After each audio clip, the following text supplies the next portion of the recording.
Cahaya Islam, channel Islami lintas madhab. Di Hui, pokoknya di Hui, terutama di kota-kota yang tadi saya sebutkan di provinsi utara itu. Dan di situ kan memang pusatnya Hui, artinya parameter Islam di Cina itu di perkampungan Hui, di provinsi Hui, terutama di kota Linxia. Linxia itu kota tidak terlalu besar, tapi di situ sangat Islami. Dan saya bisa membayangkan Linxia itu dulu tempat yang kalau di Indonesia kayak Gontornya lah.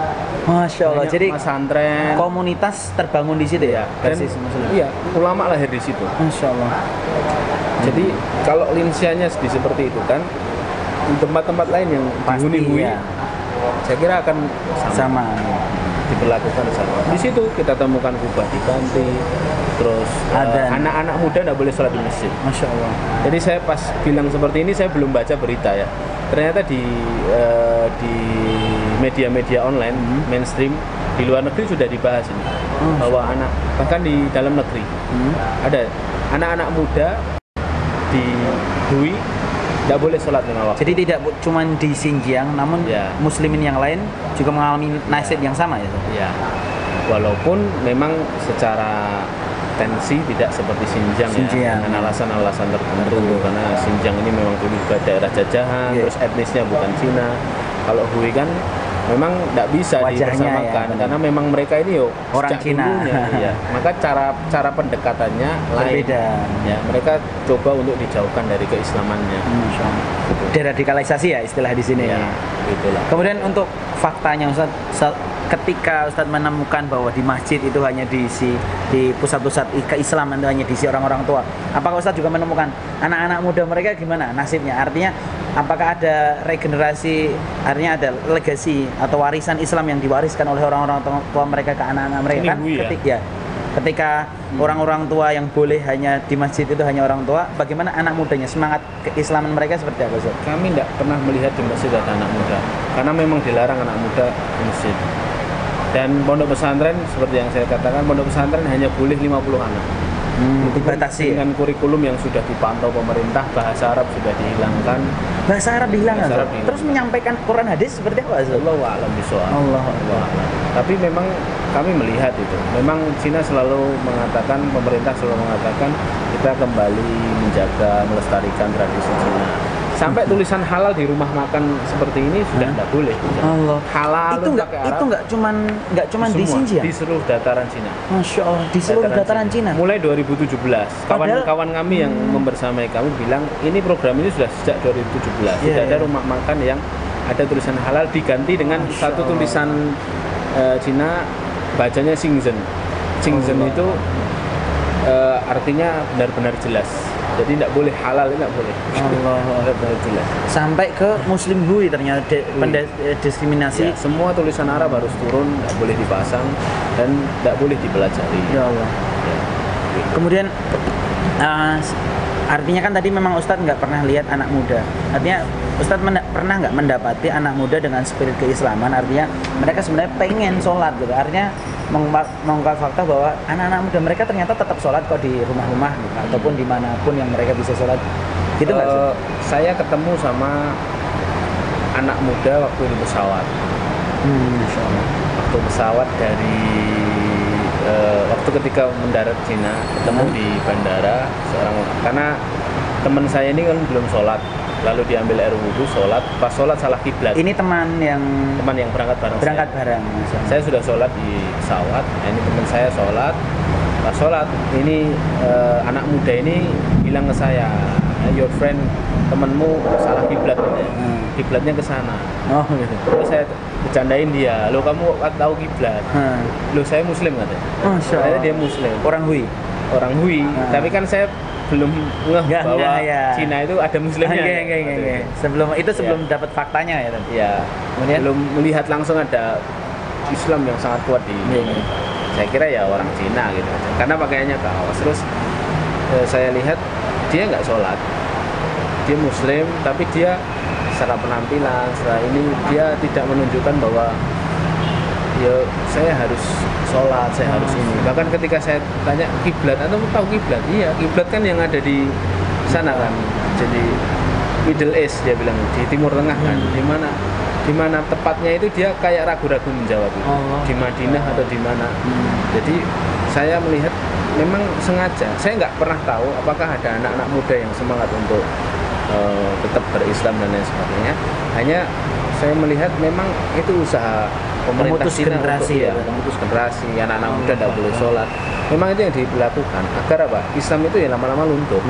Coba antum bayangkan, kalau anak muda tidak boleh masuk ke masjid 5 waktu, hanya boleh Jumatan, itu pun tema khutbah diganti kan.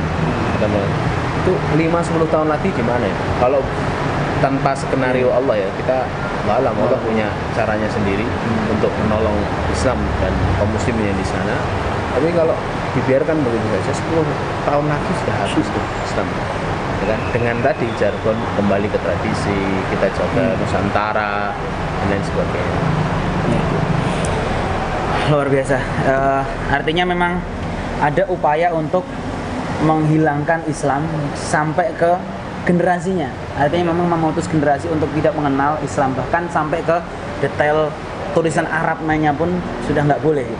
Artinya memang kita ini harus bersyukur kawan-kawan yang di Indonesia yang hari ini kita masih boleh sholat, masih boleh mengenal Al-Quran, masih boleh, Masya Allah, mata tahfidz di mana-mana, haji pun masih difasilitasi pemerintah. Artinya benar-benar kita bersyukur, dan juga kita mendoakan saudara-saudara muslim kita di Uighur maupun di kaum muslimin Uighur maupun Hui ya, karena memang faktanya yang tadi Ustadz sampaikan, bukan hanya Uighur yang didiskriminasi ya, yang ditekan ya. Kemudian Ustadz, kemarin kan Ustadz cerita ya, fakta bahwa ternyata setelah tadi Ustadz cerita jalur sutra itu ternyata bukan melewati Han, justru di jalur muslimin Hui dan Xinjiang ya waktu itu. Artinya kan peradaban Cina itu kan diawali dari sana ya, diawali sana. Kemudian apa kontribusi umat Islam muslimin di Cina untuk masyarakat dunia? Kemarin Ustadz sudah sedikit membahas tentang bagaimana ternyata muslimin mempunyai kontribusi untuk dunia dari itu pun berawal dari Cina. Ya, terkhusus di Turkistan Timur ya, di Xinjiang yang saya bahas kemarin. Karena memang Turkistan Timur itu memang punya kontribusi besar dalam peradaban dunia. Ya. Seperti mereka banyak melahirkan para ulama ilmuwan, ya kan. Al-Biruni, pakar fisika itu Al-Biruni dari ya, Masya Allah. Terus ada Mahmud Al-Kasgari, itu ulama Kasgar, bahkan Kasgar yang saya kesana, kota mati, kota bisu itu, Masya Allah. Itu beliau pakar geografi, beliau bikin peta dunia, tapi memang bukan peta dunia seperti sekarang yang terbatas. Dan itu sudah dimulai, seperti siapa lagi? Ada Al-Farabi, ada Al-Farabi juga Ustaz? Ya, Khawarizmi. Masya Allah. Al-Khawarizmi juga? Itu kan pakar matematika kan? Iya, pakar matematika. Aljabar, algoritma. Itu dari Turkistan semuanya. Gitu ya. Dan juga bahkan kalau spesifik Uighur itu mereka terkenal ahli pengobatan. Akupuntur itu menurut banyak pendapat, ya kan? Kalau para ahli barat, akupuntur itu bukan Cina. Aslinya Uighur hanya dikembangkan di Cina. Belum masalah arsitektur, musik, seni semuanya itu. Jadi budayanya memang luar biasa Uighur. Hanya sekarang memang dibuat oleh Cina. Jadi kemarin waktu ke Kasgar ada satu objek wisata yang saya datangi juga. Memang belum saya bahas di tablik akbar. Jadi pemerintah Cina itu di Kasgar itu membuat satu objek wisata, bayarnya tiketnya 300.000. 300.000 ya? 300.000 rupiah itu. Maksudnya kalau diuangkan ya, agak mahal itu. Kami sudah sampai lokasi, kami sudah masuk ke loket, kami tanya di dalam ada apa? Di dalam ada pertunjukan budaya Uighur, dia bilang. Masya Allah. Kayak apa? Ini di TV ada cuplikannya, highlightnya gitu. Ternyata ya yang ditampakkan pemerintah Cina sekarang bukan keislamannya, padahal Uighur itu sangat pekat dengan budaya Islam. Terbukti masjid-masjidnya banyak dan lain sebagainya. Dan kami lihat memang arsitekturnya jauh dari Indonesia ya, dari memang wajib-wajib di Asia. Jadi yang ditonjolkan pemerintah Cina sekarang itu musik, tariannya. Jadi seakan-akan Uighur itu ya kayak gini. Budayanya kayak gini, menari, perempuannya berjoget dan lain sebagainya. Itu memang bagian dari budaya Uighur Itu karena tempat seperti apa kayanya itu? mereka. Tempat seperti apa? Seperti masuk Taman budaya kayak, gitu? kayak taman mini gitu. Oh, Masya Allah. Taman mini masuk ke sebuah lokasi nanti ada pertunjukan budaya. Tapi kami nggak masuk karena ya melihat ini bisa kami Melecehkan ya. bisa kami bisa kami prediksi di dalamnya kayak apa karena sudah ada juga foto-fotonya di internet pun sudah banyak. Jurnalis pun Banyak mampir ke memuat. situ ya. Jadi memang dibuat seperti itu. Jadi kesannya memang Uighur itu bangsa tapi bukan Islam. Istilahnya kayak Nusantara banget gitu lah ya. Kemudian